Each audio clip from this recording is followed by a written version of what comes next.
បាទសូមគោរពសម្ដេចទ្រង់អាដាមលោកត្រីនិយម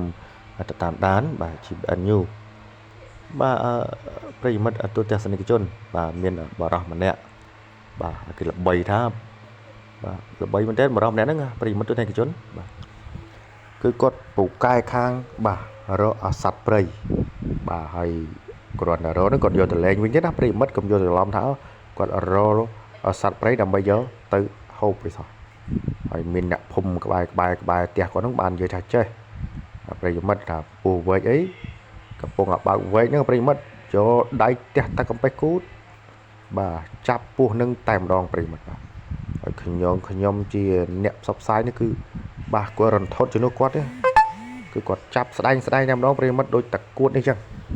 គឺទឹកឡើងវាបានឡើងពីទឹកមកអញ្ចឹងទៅហើយគាត់ចាប់បានតកួតនេះហើយគាត់ថាចេះខ្ញុំសួរថាបងយកតកួតទៅឯណាវិញគាត់ថាយកទៅលេងបាទនេះគឺតកួតពិតប្រិយមិត្តបាទខ្ញុំបាទថតជាក់ស្ដែងបាទថតផ្ទាល់តែម្ដងហើយយើងមើលទៅគឺកូនតកួតទេប្រិយមិត្តមិនមែនកូនកាពើទេនេះបាទហើយបរិសម្នាក់នេះគឺថាសាហាវណាពស់វែកគាត់ចាប់តបាទ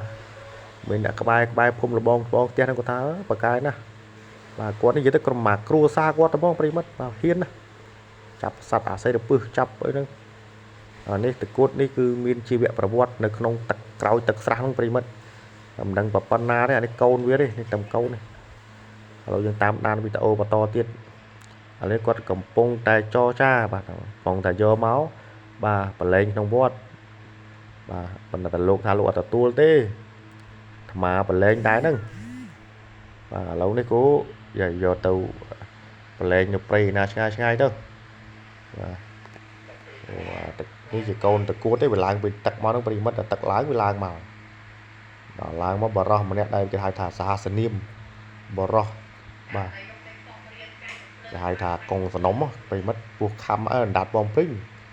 បាទបរោះអណ្ដាតបំពេញហ្នឹងប្រិមិត្តបាទនេះប្រិមិត្តមើលទៅហើយសូមអរគុណតែត្រឹមនេះបរោះអណ្ដាតបំពេញចាប់ពោះបាទខំមិនងាប់បាទឥឡូវនេះគឺចាប់តកួតបាទគេហៅបរោះពិត